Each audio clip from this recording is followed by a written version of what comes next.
Saya berkeyakinan Indonesia tidak hanya swasembada pangan, Indonesia akan menjadi lumbung pangan dunia.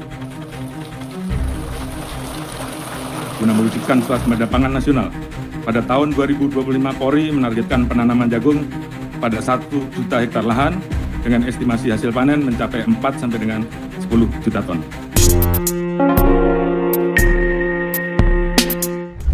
Swasembada pangan jadi program utama Presiden Indonesia Prabowo Subianto. Lewat Asa Cita, ia menekankan pentingnya sistem pertahanan keamanan negara dan mendorong kemandirian bangsa melalui swasembada pangan. Swasembada pangan berarti negara mampu mencukupi kebutuhan pangan warganya dari produksi dalam negeri tanpa bergantung pada impor. Tak hanya soal stok, tapi juga menyangkut harga, keamanan, dan keberlanjutan. Pada era Presiden Soeharto, Indonesia pernah berhasil mencapai swasembada beras pada tahun 1984. Keberhasilan tersebut mengantarkan Indonesia menerima penghargaan dari Organisasi Pangan dan Pertanian Dunia atau FAO pada tahun 1985. Keberhasilan 4 dekade lalu itu pun mendorong Prabowo Subianto untuk memantapkan sistem pertahanan dan keamanan negara lewat salah satu misi Asta Cita, yakni swasembada pangan. Keseriusan pemerintah dalam hal ini tidak main-main. Anggaran yang dikeluarkan pun tak kecil.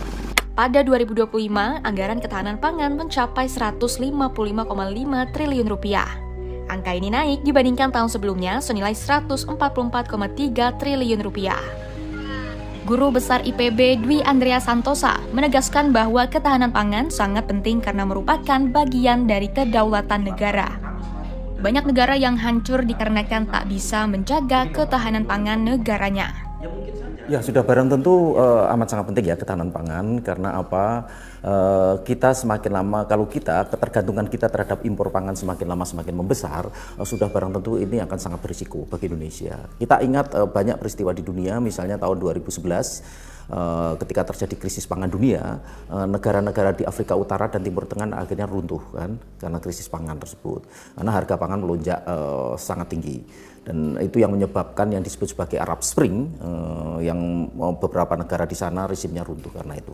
Jadi itu menjadi satu contoh bagaimana ketahanan pangan ini menjadi komponen yang teramat penting. Bagaimana pemerintah bisa menyediakan pangan bagi masyarakatnya, bagi penduduknya yang cukup dengan harga yang terjangkau, ini menjadi salah satu hal yang penting. Pemerintah mengencarkan program ketahanan pangan untuk mengurangi ketergantungan pada impor beras, gandum, dan jagung. Targetnya, indeks ketahanan pangan nasional naik dari 76,2 pada 2024 menjadi 80,72 pada 2029. Menteri Pertanian dan Kapolri menjamin tahun 2026 Indonesia tidak impor lagi jagung. Saat ini Indonesia masih mengimpor jagung dari Argentina dan Brasil sebagai negara pemasok utama. Di tahun 2025, pemerintah menyetujui impor sebesar 900.000 ton jagung industri.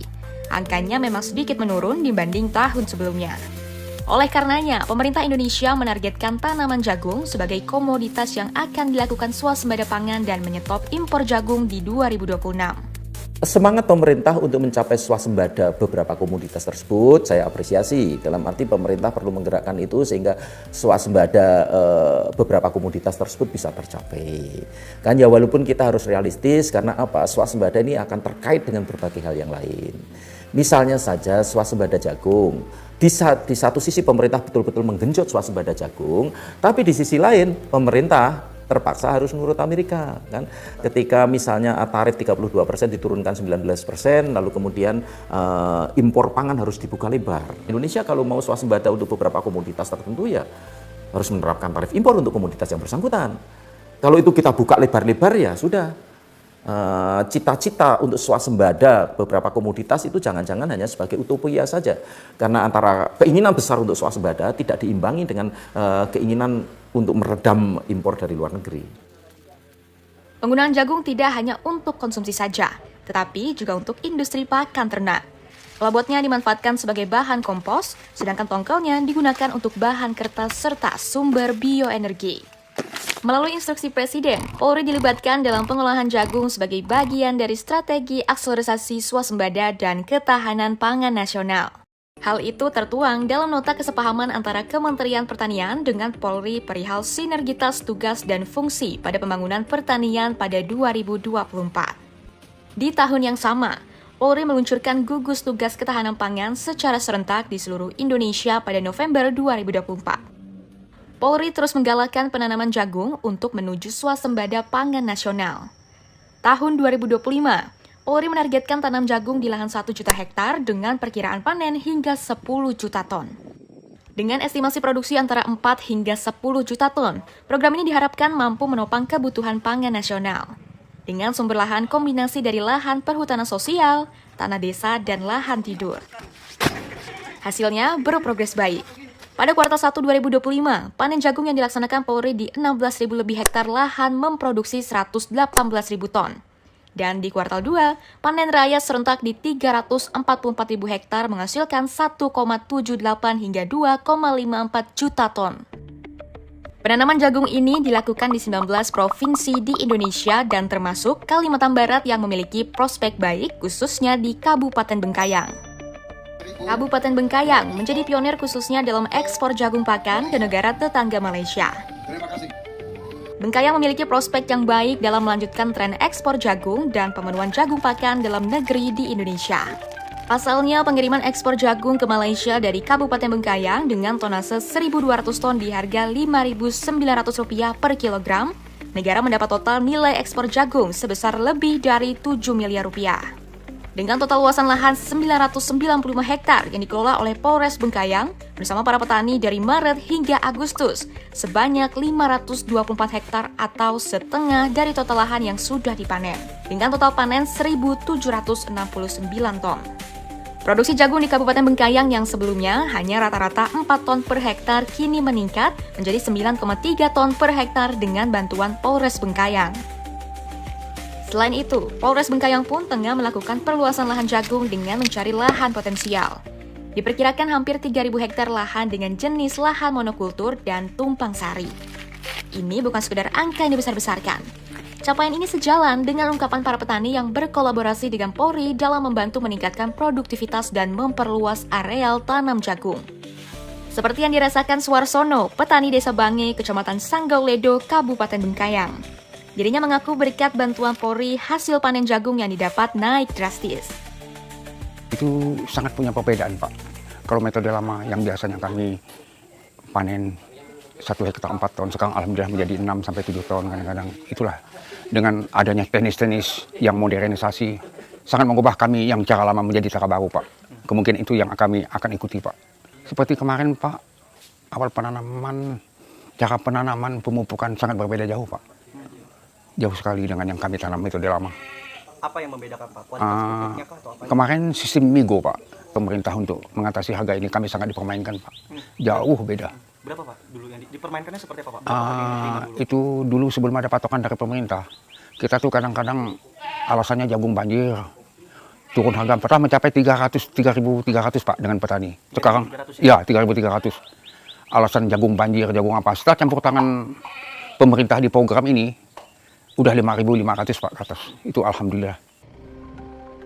Suarsono tidak sendiri. Asin, petani dari Sanggauledo, Kabupaten Bengkayang pun merasakan hal yang sama. Bimbingan dan kerjasama teknis bersama Polres Bengkayang membuat hasil panen yang didapat olehnya naik. Sama sekali masalah biaya, pupuk, racun rumput, dan lain sebagainya. 1 hektar tuh paling tinggi itu 2 ton. Ya kadang-kadang 1 ton. Tapi dengan adanya program polisi, saya nanam jagung ikut koperasi itu, ya sekarang bisa mencapai 7-8 ton 1 hektar. Ya sulitnya terutama sekali kita nanam sendiri itu kan serba kurang. Terutama kurang masalah pupuk, racun rumput, bibit dan lain sebagainya. Setelah dibantu sama polisi ini, ya cukup lumayan bisa juga kita menyekolahkan anak. Petani jagung sangat rentan dipermainkan harga pasar oleh para tengkulak. Hal itu membuat petani akhirnya merugi dan tidak dapat menutup biaya operasional. Dalam memecahkan masalah itu, Polri bersama stakeholder lainnya mengintervensi harga jagung pakan atau jagung pipilan kering. Lewat pemerintah yang menetapkan HPP jagung di tingkat petani sebesar Rp5.500 per kilogram. Kebijakan ini menjadi acuan Bulog untuk menyerap hasil panen dan memperkuat stok cadangan jagung pemerintah atau CJP. Untuk mencapai target 1 juta ton jagung terserap oleh Bulog, Polri melakukan pendampingan lewat pengamanan proses distribusi dari wilayah sentra produksi ke gudang Bulog serta memastikan tidak ada hambatan logistik yang merugikan petani maupun pelaku usaha. Tugas Polri ini menjadi penting untuk meningkatkan kesejahteraan petani dalam menjaga stabilitas harga jagung di pasaran. Polri juga turut membangun sebanyak 18 gudang dryer jagung di 12 provinsi milik PT Pangan Merah Putih. Salah satunya berada di Kabupaten Bengkayang. Gudang dryer ini berguna untuk mengeringkan jagung dari petani dengan kadar air 27% menjadi 14% sesuai dengan standar industri. Tidak sampai di situ, untuk menjawab akses pupuk yang sulit dan hasil panen buruk, Polri lewat Polres Bengkayang pun membentuk Koperasi Teguh Sejahtera Bengkayang. Koperasi ini bertujuan untuk mendukung ketahanan pangan dengan menyediakan pupuk dan membantu memasarkan hasil panen menjadi lebih luas. Terkait stabilisasi harga, ini tentunya juga menjadi concern bagi Polres Bengkayang dengan Koperasi Teguh Sejahtera ini. Bagaimana harga yang ada supaya menstimulus petani untuk mendorong hasil panennya kepada koperasi dengan pembagian yaitu nanti bagi hasil 60-40, 60% untuk petani dan 40% untuk koperasi dengan catatan koperasi masyarakat menjadi bagian atau anggota daripada Koperasi Teguh Sejahtera Bengkayang ini mulai dari awal tanam, kemudian juga perawatan, treatment, kemudian hingga sampai kepada panen. Ketika panen hasilnya dimasukkan ke koperasi kemudian dimasukkan juga ke gudang ataupun pabrik dryer kita untuk nanti dilempar ke Bulog yang saat ini sedang digalakkan untuk hasil panen jagung ini kita masukkan ke Bulog seperti itu.